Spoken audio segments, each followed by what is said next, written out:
नमस्कार and welcome to study IQ my dear friends. मैं हूं Prashant Mawani. I hope you all are in good. आज 11 सितंबर 2020 है, दिन है फ्राइडे। दिन की शुरुआत करना चाहूंगा ये दो लाइंस के साथ। Victims love entertainment, Victus adore education.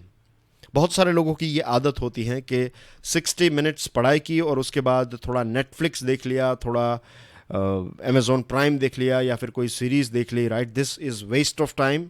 Entertainment के चक्कर में मत पड़िए। जब भी आप ब्रेक लें 60 मिनट्स की पढ़ाई के बाद, लेट्स से अगर आप 10 मिनट का ब्रेक लेते हैं तो इसमें बहुत सारी प्रोडक्टिव चीज़ आप कर सकते हो और यही चीज़ें आपको करनी चाहिए। जैसे कि बायोग्राफी पढ़ ली, 10 मिनट के अंदर आप 3-4 पेजेस पढ़ लेंगे तो भी चीज़ें ऐड ऑन होगी। अगर आपका मन नहीं कर रहा है पढ़ाई करने के लिए, go out and do a walk. 5-10 minute walking कर लीजिए, दैट विल एनर्जाइज यू। या फिर कोई म्यूज़िक सुन लीजिए, राइट, कोई soothing music. But make sure कि फिर वो ऐसा ना हो कि एक गाना देखा और उसके बाद दूसरा and it goes on and on. तो ऑलवेज क्रिएट एन एनवायरनमेंट। आपके नज़दीकी एनवायरनमेंट में ऐसी चीज़ें रख दीजिए। एटलास रख दिया आपने, या फिर कोई बायोग्राफी रख दी, या फिर कोई मोटिवेशनल बुक है, या फिर कोई ऐसा पॉडकास्ट आपने डाउनलोड कर कर रखा है कि ब्रेक के टाइम पर वो पॉडकास्ट आप सुनेंगे, जिससे आपको कुछ और चीज़ें जानने को मिलेगी जो आपकी ओवरऑल पर्सनालिटी को बूस्ट करेगी। Think about it. अगर आप इस चीज़ को 7 दिनों तक ट्राई करें, then I am sure you will start feeling results. Study IQ की टीम ने मिलकर एक स्मार्ट कोर्स डिज़ाइन किया है। ये स्मार्ट कोर्स सिविल सर्विसेज की एग्जामिनेशन के लिए है। It covers your pre as well as mains examination. ज़्यादा जानकारी के लिए डाउनलोड करें हमारा मोबाइल एप्लीकेशन। 21 सितंबर तक ईएमआई की ऑफर भी अवेलेबल है। Make the most out of this offer. आज के लेक्चर की पीडीएफ को डाउनलोड करना चाहते हैं, then check out my Telegram channel. You can follow me on Facebook as well.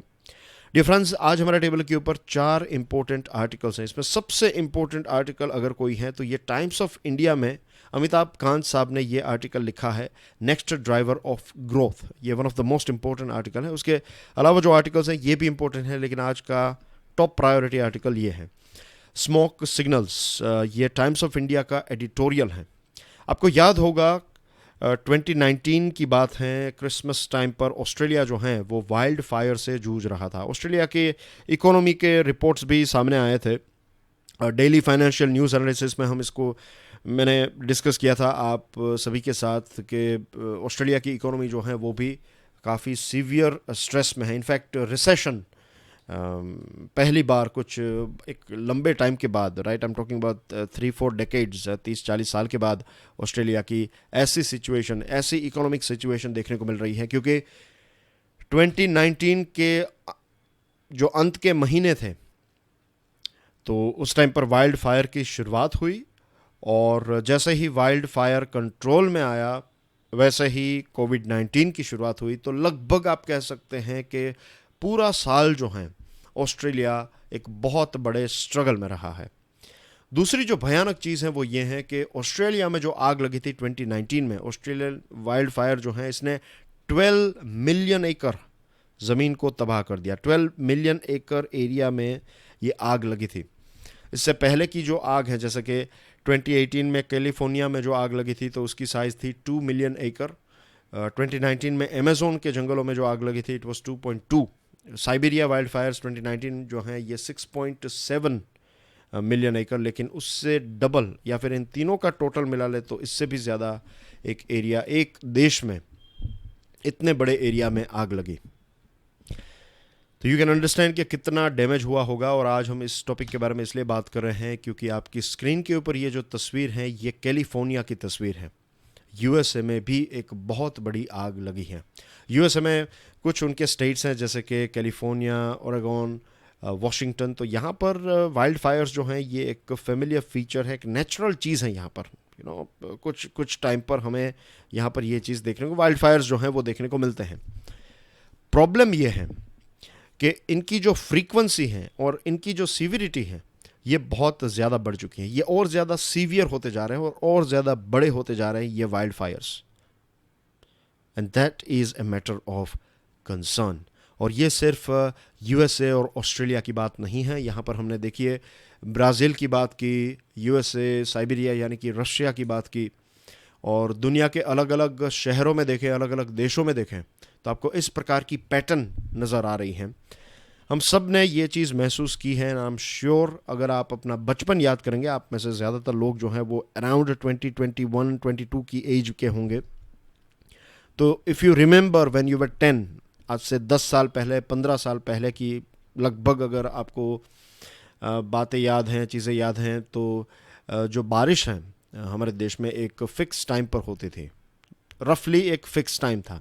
लेकिन आज पता है क्या ट्रेंड हमें देखने को मिल रहा है कि जो प्री मानसून शावर्स हैं, कुछ जगहों पर बहुत ज़्यादा प्री मानसून शावर होते हैं, फिर मानसून का टाइम जो है तो इसमें शावर ना के बराबर होते हैं, और पोस्ट मानसून का टाइम जो है वहाँ पर शावर और ज़्यादा होते हैं। यानी कि ये एरिया और ये जो पोर्शन है जहाँ पर धीरे धीरे बारिश होनी चाहिए और धीरे धीरे कम होनी चाहिए, यहाँ पर बहुत ज़्यादा बारिश हो रही है, और जो मेन मानसून की सीज़न है वहाँ पर बारिश कम हो रही है।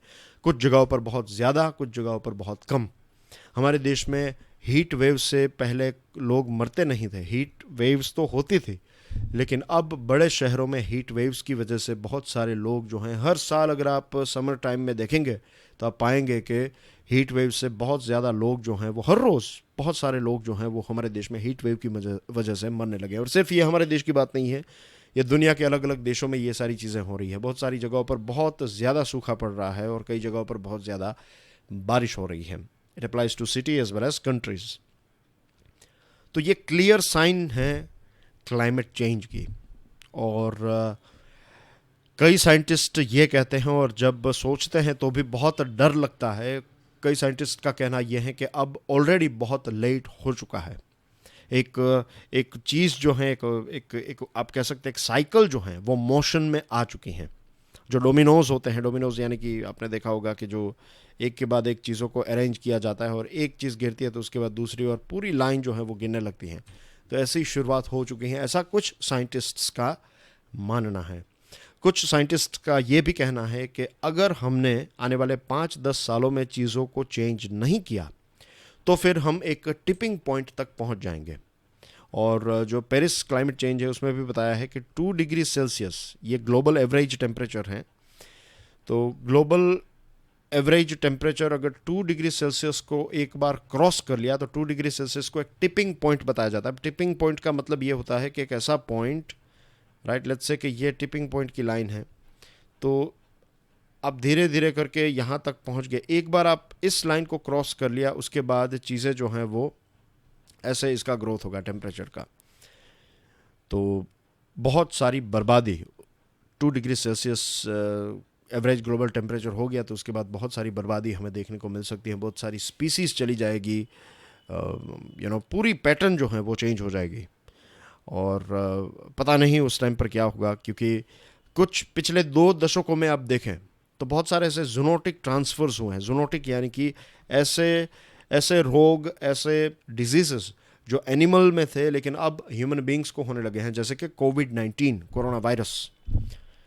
तो ऐसे बहुत सारे डिजीज़ हैं पिछले 2 दशकों में आप देखेंगे तो ये जूनोटिक डिजीज़ का, ये जूनोटिक जो ये पेंडेमिक्स जो हुए हैं, तो उसके पीछे यही रीज़न है कि बहुत सारी स्पीसीज़ जो हैं वो विलुप्त हो चुकी हैं। और जितने ज़्यादा हीट वेव्स होंगे, जितने ज़्यादा ड्राउट्स होंगे, जितनी ज़्यादा फ्लडिंग्स होगी, जितनी ज़्यादा आग लगेगी, उतना ही रिकवरी का कॉस्ट जो है वो बढ़ जाएगा। और ऐसा भी वक्त हो सकता है कि एक टाइम ऐसा आए कि देश के पास रिकवरी के लिए कोई फैसिलिटीज़ ही ना हो। तो क्लाइमेट चेंज को हम सबको मिलकर फाइट करना होगा। क्लाइमेट चेंज किसी एक देश के लिए ख़तरा नहीं है, पूरी दुनिया के लिए ख़तरा है। लेकिन अनफॉर्चुनेटली आज भी ऐसे देश हैं, आज भी ऐसे पॉलिटिशियंस हैं, आज भी ऐसे बिजनेस लीडर्स हैं जो इन सारी चीज़ों की कोई कदर नहीं करते, इन सारी चीज़ों को इतना कुछ इम्पोर्टेंस नहीं देते। और आपके लिए एक प्रश्न है। स्वीडन की एक छोटी सी लड़की है जिसने प्रोटेस्ट किया था एनवायरनमेंट को लेकर, क्लाइमेट चेंज को लेकर। तो उनका नाम क्या है बताइए। Stick your answer in the comment section. तो ऐसी कुछ, she is a role model. एक छोटी सी, I think she is now 15 और 16 ईयर्स ओल्ड। लेकिन ऐसे कुछ लोग हैं जो इन सारी चीज़ों के ख़िलाफ़ आवाज़ उठा रहे हैं। लेकिन आज भी ये जो क्लाइमेट चेंज और इनके साथ जुड़े हुए कुछ फॉर एग्जांपल प्लास्टिक को हम यहाँ वहाँ फेंक देते हैं। अभी मैं थोड़े दिन पहले एक प्रोग्राम सुन रहा था और उस प्रोग्राम में बाली का एग्जांपल दिया था। इंडोनेशिया का एक आइलैंड है बाली, तो बाली में वहाँ का इश्यू क्या है, वो जब मैं सुन रहा था तो मुझे लगा ये इश्यू तो भारत का भी है।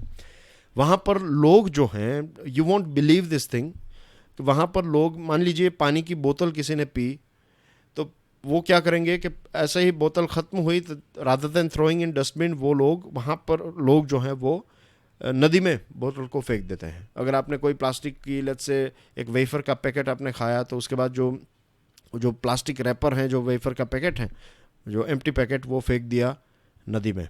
तो ऐसी भी जगहें हैं, और हमारे देश की भी, हम वी नो दैट स्वच्छ भारत अभियान चल रहा है, लेकिन फिर भी we can find plastic pollution everywhere, और इससे भी ख़तरनाक है माइक्रो प्लास्टिक।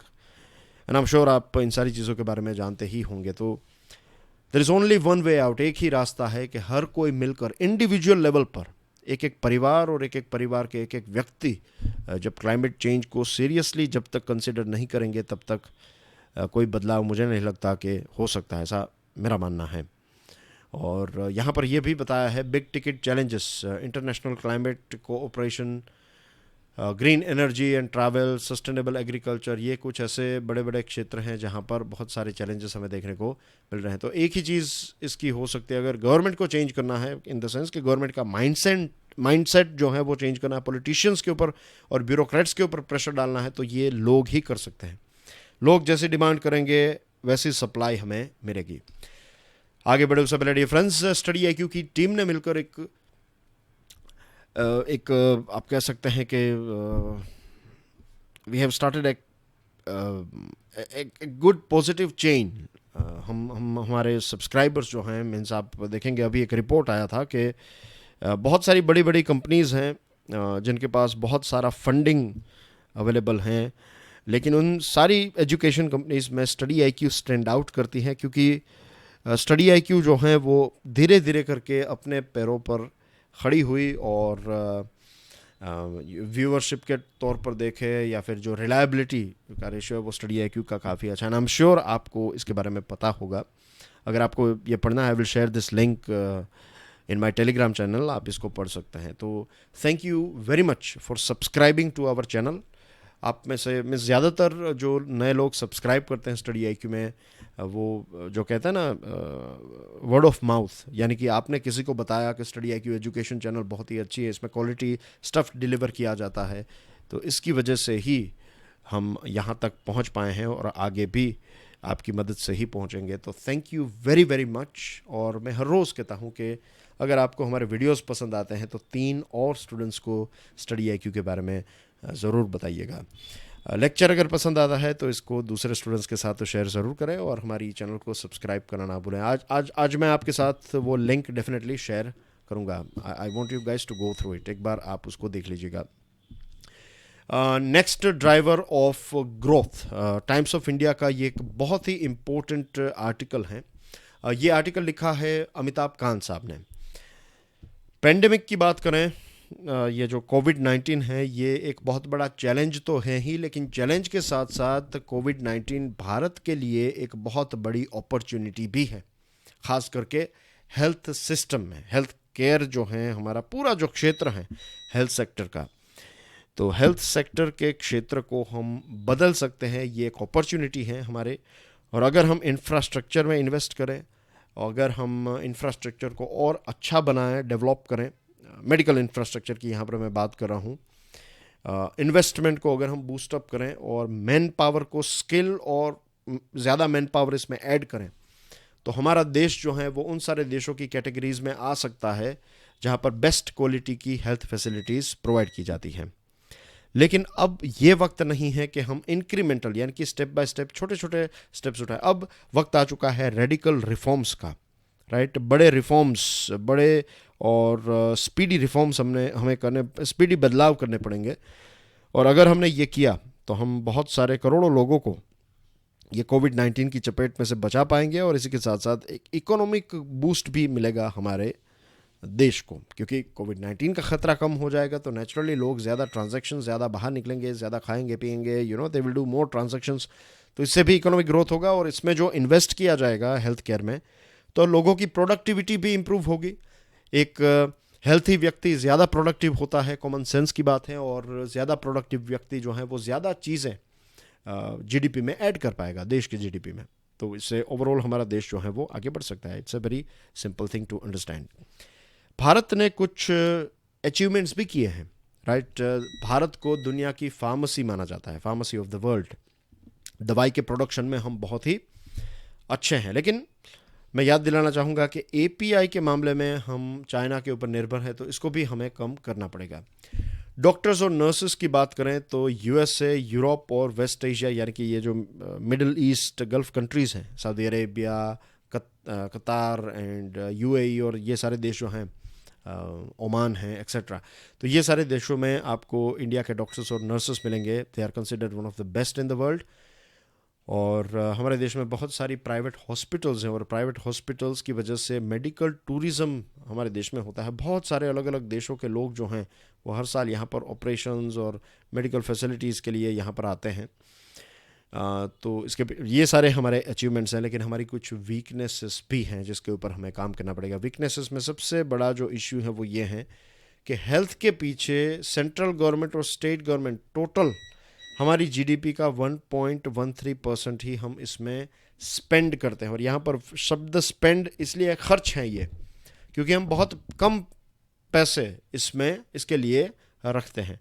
अगर हम 5% रखते तो I would use the word investment, क्योंकि हमारी यहाँ पर आज भी चीज़ें जो हैं वो, हमारा माइंडसेट जो है वो क्यूरेटिव है। क्यूरेटिव यानी कि आप जब बीमार हुए तब आप डॉक्टर के पास जाएंगे। बहुत सारे देशों में लोग प्रोएक्टिव हैं, वहाँ की मेडिकल सिस्टम जो है वो प्रोएक्टिव है कि लोग जो हैं वो बीमार ना कैसे पड़े, कम से कम बीमार पड़े, उसके लिए क्या चीज़ें की जा सकती हैं। तो वहाँ का हेल्थ केयर सेक्टर जो है वो इस प्रकार, इस लेवल पर काम कर रहा है, और हम यहाँ पर क्यूरेटिव चीज़ में हैं। आउट ऑफ पॉकेट एक्सपेंडिचर 62% जितना है।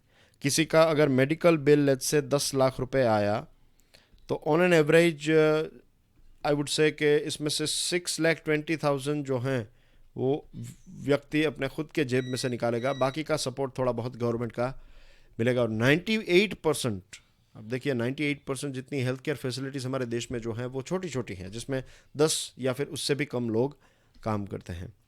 बहुत सारी स्टडीज़ ने ये भी प्रूव किया है कि अगर कोई देश अपनी प्राइमरी हेल्थ केयर सिस्टम को इम्प्रूव कर दे, उसको स्ट्रॉन्ग बना दे, तो हेल्थ आउटकम्स जो हैं वो काफ़ी अच्छे देखने को मिलते हैं, और जो कॉस्ट ऑफ केयर है वो भी ड्रॉप हो जाएगा। क्योंकि आपको कोई बीमारी हुई या फिर उसकी शुरुआत है तो प्राइमरी लेवल पर ही इसको सॉल्व किया जाएगा, तो फिर आपको सेकेंडरी लेवल पर या फिर जो टर्शियरी लेवल है वहाँ पर जाना ही नहीं पड़ेगा। यहाँ पर भी आपका प्रॉब्लम सॉल्व हो गया तो आप एक अच्छी खासी ज़िंदगी जो है वो जी सकते हैं।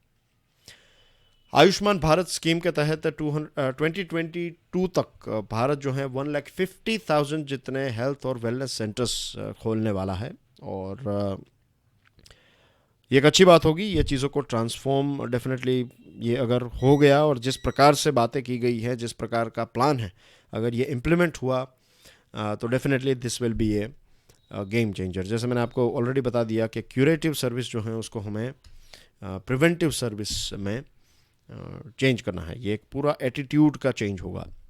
डिजीज़ सेंट्रिक प्रोग्राम जो हैं उनको हमें अलग अलग प्रोग्राम्स को इंटीग्रेट करना होगा। तो this is all part of being more proactive. और सबसे इम्पोर्टेंट है कि जो डिस्ट्रिक्ट और सब डिस्ट्रिक्ट की हॉस्पिटल्स हैं, बड़े शहरों में बड़ी हॉस्पिटल्स जो होती है गवर्नमेंट की वो तो काफ़ी अच्छा परफॉर्म करती है, लेकिन छोटे शहरों में जो हॉस्पिटल्स होती हैं उनका परफॉर्मेंस या फिर उनकी फैसिलिटीज़, ये सारी चीज़ें अप टू द मार्क नहीं होती हैं। तो हमें डिस्ट्रिक्ट और सब डिस्ट्रिक्ट हॉस्पिटल्स को और ज़्यादा मजबूत करना होगा। इसी के साथ साथ हमारे देश में डॉक्टर्स की शॉर्टेज भी है।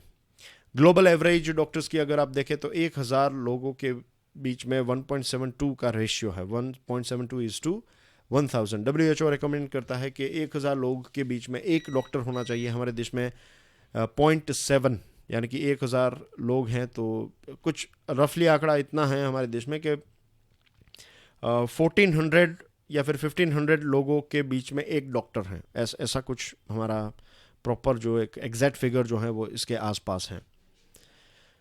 फिर दूसरा इश्यू है मेडिकल सीट्स। अब हमारे देश में या फिर जो डॉक्टर आपको कोई बना मीन्स डॉक्टर बनाने की बात करें, अगर कॉस्ट की बात करें तो हाईएस्ट इन द वर्ल्ड हमारे देश में है। एक मेडिकल कॉलेज अगर आप खोल रहे हैं जिसमें 150 सीट्स हैं, तो कैन यू बिलीव उसके लिए आपको 250 करोड़ रुपीस का कैपिटल एक्सपेंडिचर करना पड़ेगा, तब जाकर आप 150 सीट वाली एक मेडिकल कॉलेज स्थापित कर पाएंगे। तो इतना खर्च है, तो डेफिनेटली मेडिकल कॉलेजेस भी उतनी एक्सपेंसिव होगी। तो बहुत सारे ऐसे टैलेंटेड लोग हैं जिनका नेचुरली एक इंक्लाइनेशन है, या फिर नेचुरली अगर नहीं भी हैं लेकिन वो पैशनेट हैं इस फील्ड के लिए, लेकिन वो वहाँ तक नहीं पहुँच पाते क्योंकि उनके पास फीस भरने के पैसे नहीं होते हैं। Rationalise medical seats, medical colleges, ये एक्सपेंडिचर जो है उसको हमें रैशनलाइज करना पड़ेगा, और ज़्यादा मेडिकल कॉलेजेस, ज़्यादा सीट्स अवेलेबल हों तो दैट विल हेल्प। फिर मेडिकल स्कूल्स को हमें हर एक डिस्ट्रिक्ट में खोलना पड़ेगा, ताकि इससे ये होगा कि लोकल स्टूडेंट्स जो हैं वो लोकल ऐसे मेडिकल स्कूल्स में पढ़ाई कर सके, और चांसेस बढ़ जाएंगे कि फिर वो पढ़ाई ख़त्म करने के बाद लोकल उसी डिस्ट्रिक्ट में काम करना पसंद करेंगे। तो उस डिस्ट्रिक्ट्स में धीरे धीरे डॉक्टर्स जो हैं वो ज़्यादा हमें देखने को मिलेंगे। हमारे देश में 22 टाइम्स मोर इंजीनियर हैं कंपेयर टू डॉक्टर्स, और इसी वजह से, डॉक्टर्स की कमी की वजह से, सेल्फ स्टाइल जो जिनको अंग्रेज़ी में कहते हैं क्वैक्स यानी कि वे सारे लोग जो डॉक्टर नहीं हैं, थोड़ी बहुत चीज़ें जानते हैं, विदाउट सर्टिफिकेट प्रैक्टिस करते हैं। तो 75% प्राइमरी केयर में इस प्रकार के लोग आपको देखने को मिलते हैं। हमारे देश में नॉन कम्युनिकेबल डिजीज़ भी काफ़ी बढ़ चुके हैं। ब्लड प्रेशर, डायबिटीज़, ये सारी चीज़ें पहले कम थी, लेकिन आज हर एक घर में इस प्रकार की डिजीज़, हमें लगभग हर एक घर में ये चीज़ें देखने को मिलती हैं। मेंटल हेल्थ भी, एक डिप्रेशन, सुसाइडल थॉट्स, रात को नींद ना आना, तो ये बहुत सारे आज के यंगस्टर्स के इश्यू बन चुके हैं। Lack of exercise, lack of healthy diet, ये सारी चीज़ें जो हैं वो भी बहुत ही कॉमन बात बन चुकी है। तो हमें हमारे इस क्षेत्र में भी काम करना है, बहुत सारे लोगों की मदद करनी है इसमें, और इसके लिए हम कुछ दूसरे देशों ने जो किया है वो भी कर सकते हैं। कुछ एक्सपीरियंस्ड नर्सेस हैं, अगर कोई एक नर्स है जो 10 साल 15 साल तक वो एक सीनियर नर्स के तौर पर उन्होंने काम किया है, तो बहुत सारी, आई एम नॉट सेइंग कि फिर वो ऑपरेशंस करने लगें, लेकिन कुछ प्राइमरी हेल्थ केयर, जो प्राइमरी लेवल की बहुत सारी चीज़ें जो हैं ये एक्सपीरियंस्ड नर्सेस कर सकते हैं। और यूके, थाईलैंड, अफ्रीका के बहुत सारे देशों ने ये किया है कि प्राइमरी लेवल की जो मीन्स प्राइमरी लेवल पर जो नर्सेस हैं, सीनियर नर्सेस को डॉक्टर के लेवल पर एलिवेट कर दिया है। कुछ एग्ज़ाम्स ली जाती हैं और उसके बाद उनको सेमी डॉक्टर या फिर नियरली एक डॉक्टर का काम जो है वो करते हैं। हमारे देश में छत्तीसगढ़ ने इसकी शुरुआत की है, 3 year community medical course launch किया है। तो ऐसी चीज़ें करने से और ज़्यादा टैलेंटेड और एक्सपीरियंस्ड लोग जो हैं उनका हम फुल यूटिलाइजेशन कर पाएंगे। फिर है health research, right, one of the most important thing. आपने एक लेवल तो अचीव कर लिया, लेकिन उस लेवल से नेक्स्ट लेवल जाने के लिए R&D आपकी मदद कर सकती है, रिसर्च एंड डेवलपमेंट। तो रिसर्च एंड डेवलपमेंट में इन्वेस्टमेंट करना, नए डायग्नोस्टिक्स, नए ड्रग मॉलिक्यूल्स, थेरापीज़, इसी के साथ साथ नए प्रोडक्ट्स, मेडिकल डिवाइसेस, राइट, ये सारी चीज़ें भी हमारे देश में बनती रहनी चाहिए। और इसका एक अच्छा एग्जांपल है एलिसा टेस्ट। एलिसा टेस्ट को किसने डेवलप किया था, किस ऑर्गेनाइजेशन ने, बताइए कमेंट सेक्शन में, ये आपके लिए एक प्रश्न है। और लास्ट है power of digital health, right. Digital platform, ऐसा नहीं है कि डिजिटल प्लेटफॉर्म से सारे सॉल्यूशंस हो जाएंगे, लेकिन डेफिनेटली इसके कुछ फ़ायदे हैं। टेलीमेडिसिन, रिमोट एरिया में अगर छोटी चीज़ों के लिए आप बड़े शहरों में नहीं जा सकते, डॉक्टर को विज़िट नहीं कर सकते, तो फिर टेलीमेडिसिन के माध्यम से हम पेशेंट्स और डॉक्टर को कनेक्ट कर सकते हैं। फिर जो डेटा जनरेट होगा उसको एनालाइज किया जा सकता है, और उसका इस्तेमाल जो है हेल्थ सिस्टम को और ज़्यादा इम्प्रूव करने में किया जा सकता है। तो ये कुछ इम्पोर्टेंट बातें अमिताभ कांत साहब ने बताई हैं, और अगर हमने इसको फॉलो किया तो ग्रोथ भी आएगा, बहुत सारे क्षेत्रों में जॉब्स जनरेट होगी, pharmaceuticals, biopharma, hospitals, doctors, nurses, medical equipment के बिजनेसेस, और सिटीजन्स के साथ साथ इकोनॉमी का भी इसमें ग्रोथ होगा। फिर एक आर्टिकल है चाइना के ऊपर। आपको पता होगा चाइना में 1 चाइल्ड पॉलिसी एक लंबे टाइम से चल रही थी, और 1979 में जब इसको कंसीव किया गया, जब इसके बारे में सोचा गया, तो उस टाइम पर जो डेन जियोपिंग है वो ये चाहते थे कि वहाँ का पर कैपिटा इनकम इंक्रीज़ हो जाए। मान लीजिए कि एक परिवार है, उसकी इनकम है 10,000 रुपये और उस परिवार में हैं 5 लोग, तो हर एक व्यक्ति के हिस्से में आएंगे कितने, 2,000 रुपये, इसीलिए।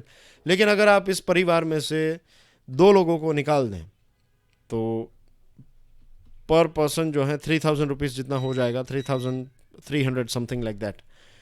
और अगर आप इसमें से 3 लोगों को निकाल दें, सिर्फ 2 ही लोग हैं, तो 5-5 हज़ार।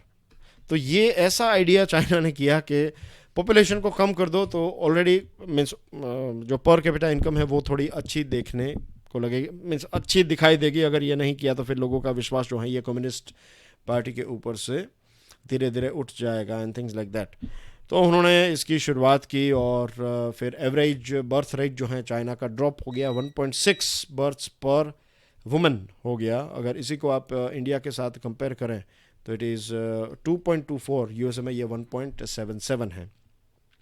एक प्रोफेसर हैं यूएसए की यूनिवर्सिटी के, प्रोफेसर यी फूसियान, 2019 में उन्होंने रिसर्च की और बताया कि चाइना की जो पॉपुलेशन है धीरे धीरे 65 इयर्स से ज़्यादा की उम्र के लोग जो हैं वो 2010 में 10% टोटल पॉपुलेशन के पार्ट थे, 2015 में ये 32.6% तक पहुंच जाएंगे।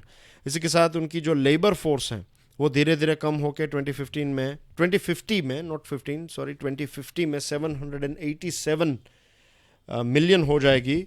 ये 1 बिलियन हुआ करती थी 2017 में, राइट, ये वर्किंग पॉपुलेशन। तो उसमें भी एक ड्रॉप देखने को मिलेगा। और ये जो एक ही संतान या फिर एक ही चाइल्ड होनी चाहिए, ये जो गवर्नमेंट की पॉलिसी है इसने लोगों का एटीट्यूड भी अब नेगेटिव बना दिया। बहुत सारे लोग जो हैं वो 2 बेबीज़ रखना नहीं चाहते या फिर पैदा करना नहीं चाहते, बिकॉज वो सोचते हैं कि इकोनॉमिक और लाइफस्टाइल जो है वो फिर वो मेंटेन नहीं कर पाएंगे।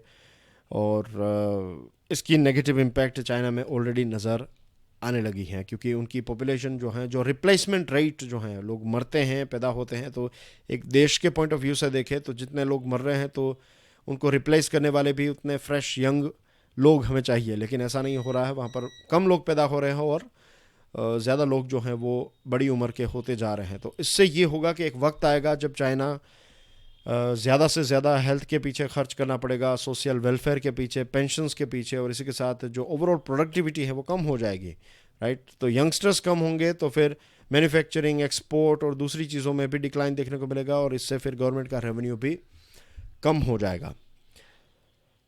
तो रिसर्च ये कहती हैं, जो प्रोफेसर साहब हैं वो कहते हैं कि जो दूसरे देश जैसे कि यूनाइटेड स्टेट्स, सिंगापुर, जापान, वो एक लेवल तक पहुंच गए, डेवलप्ड हो गए, तो चाइना शायद वहाँ तक ना पहुँच पाए, क्योंकि वहाँ तक पहुँचने से पहले ही चाइना की पॉपुलेशन जो है वो एल्डरली पॉपुलेशन या ज़्यादा लोग जो हैं यहाँ पर एक बड़ी एज के लोग हो जाएंगे।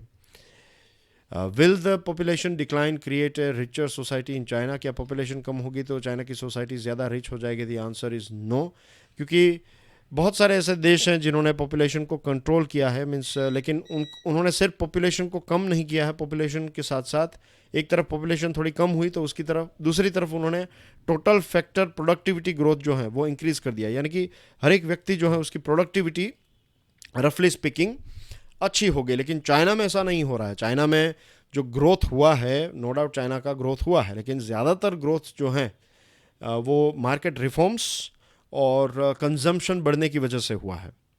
वहाँ पर आज भी बैंकिंग, इंश्योरेंस, एजुकेशन, ये सारी फैसिलिटीज़ दूसरे देशों के मुकाबले, डेवलप्ड कंट्रीज़ के मुकाबले बहुत ही पीछे हैं। और ओवरऑल अगर आप देखें तो इंटरनेशनल ऑर्गेनाइजेशन के गवर्नेंस के इंडिकेटर में चाइना कोई इतना खास अच्छा परफॉर्म नहीं कर रहा है। आप देखिए 68 परसेंटाइल है गवर्नमेंट इफेक्टिवनेस में, 77th in annual corruption perception index of transparency international. और चाइना में ज़्यादा से ज़्यादा, एज वी ऑल नो, आपको पता है, तो ये सारी चीज़ें मैं रिपीट नहीं कर रहा हूँ, बट यू ऑल नो कि चाइना में एक पार्टी का कंट्रोल होता है और मिस्टर शी जिनपिंग जो कहते हैं वही वहाँ पर होता है। तो ऐसे सिचुएशन की वजह से चाइना जो है वो मीन्स वहाँ पर गवर्नमेंट पैसे खर्च करे, गवर्नमेंट के पास पैसे हैं तो गवर्नमेंट जो है वो इन्वेस्ट कर रही हैं। हायर गवर्नमेंट इन्वेस्टमेंट की वजह से वहाँ पर ग्रोथ देखने को मिला है। लेकिन बहुत सारे ऐसे एम्प्टी अपार्टमेंट्स, कॉम्प्लेक्स हैं, रोड्स बनाए, क्या क्या नहीं बनाया ये खर्च करके, लेकिन इसका कोई फ़ायदा उनको ऐसा नहीं हुआ। हाँ, जब तक ये इन्वेस्टमेंट चल रहा है तब तक लोगों को जॉब मिलेगी, लेकिन उसके बाद उसका अगर कोई इस्तेमाल ही नहीं हो रहा है तो इस इन्वेस्टमेंट का कोई रिटर्न उनको नहीं मिलेगा। इस आर्टिकल में ये बताया है कि कुछ 15 ही ऐसे देश हैं पिछले लास्ट 70 ईयर्स में जिन्होंने middle to high income status achieve किया है, लेकिन इन्होंने अपनी पॉपुलेशन के ऊपर भी फोकस किया। उन्होंने हेल्थ, एजुकेशन, ये सारी चीज़ों के ऊपर फोकस किया। चाइना में आप देखें तो अर्बन एरिया में 90% जितने बच्चे स्कूल की पढ़ाई ख़त्म करते हैं, हाई स्कूल तक पढ़ते हैं, लेकिन ज़्यादातर वहाँ की 40% जितनी चाइना की पॉपुलेशन रूरल एरिया में रहती है। और बताया जाता है कि रूरल चिल्ड्रन जो हैं वो 24% जितने ही हायर एजुकेशन तक पहुँच पाते हैं। तो वहाँ की सिचुएशन भी उतनी ही ख़राब है चाइना की। और बस दैट्स बेसिकली एवरीथिंग कि एक पार्टी या फिर कुछ लोग मिलकर पूरी चीज़ों को कंट्रोल कर रहे हैं। इसकी वजह से वहाँ पर दूसरे डेवलपमेंट्स के काम नहीं हो रहे। उसकी इम्पैक्ट चाइना को आज नहीं लेकिन आने वाले वक्त में अगर ये चीज़ को इम्प्रूव नहीं किया तो फेस करना पड़ेगा। और जिस प्रकार से एक एग्रेसिव बिहेवियर रहा है चाइना का, तो बहुत सारे देश जो हैं वो चाइना के साथ फ्यूचर में अच्छे रिलेशंस डेवलप ना हो पाएँ, तो इसका भी एक बहुत बड़ा नुकसान फ्यूचर जो हैं चाइना का और उस टाइम पर जो भी लोग होंगे उनको फेस करना पड़ सकता है। Draw down in Iraq. USA चाहता है कि इराक में जो ट्रूप्स हैं उनको जल्द से जल्द वो कम कर दें। और वहाँ पर एक पॉलिटिकल डिमांड भी चल रही है। यूएसए में भी लोग कहते हैं कि हम क्यों दूसरों के झगड़ों में पड़ें। और इराक में भी वहाँ पर एक पब्लिक ओपिनियन बन गया जब से जनवरी में जो ईरान के एक जनरल कासिम सुलेमानी को बॉम्ब से उड़ा दिया यूएसए ने, तो तब से इराक में भी बहुत सारे लोगों का कहना है कि यूएसए के सोल्जर्स को यहाँ से चले जाना चाहिए।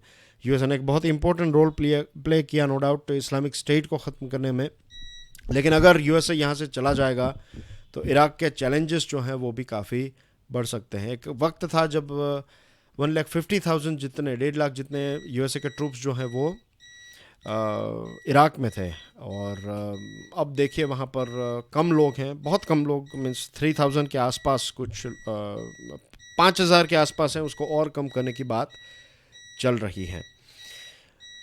तो अब देखते हैं कि अगर यूएसए यहाँ से निकल गया और एक dear friends, sorry for the interruption. एक आई एम श्योर लिंक जो मैं बता रहा था वो थोड़ी टूट गई है यहाँ पर, as you can hear in the background. और मैंने टेलीग्राम में भी इन्फॉर्म किया आपको कि एक पावर कट हो गया था और इसकी वजह से जो भी एक बैकअप था वो भी फेल हो गया। But anyway, let's continue our discussion. आज ये एक अनफॉर्चुनेट चीज़ हुई है, so I am sorry about it. Anyway, तो मैं बात कर रहा था डियर फ्रेंड्स कि अगर यूएसए जो हैं वो इराक में से निकल गया तो प्रश्न ये है कि क्या इराक की सरकार की ये कैपेसिटी है कि वो इराक की सिक्योरिटी को मेंटेन कर पाएँ। अगर नहीं तो फिर से कुछ दिनों पहले जो हम बात कर रहे थे कि आईसिस के आज भी बहुत सारे ऐसे लोग हैं जो अलग अलग जगहों पर एक्टिव हैं, और अगर उनको कोई गैप मिला तो फिर अगर कोई वैक्यूम क्रिएट हुआ, कोई गैप मिला उनको सिक्योरिटी में, अगर कोई गैप हुआ तो वो फिर से ये कुछ 10,000 जितने फाइटर्स हैं as per United Nations assessment, तो ये लोग जो हैं वो फिर से इराक में ट्रबल की शुरुआत कर सकते हैं।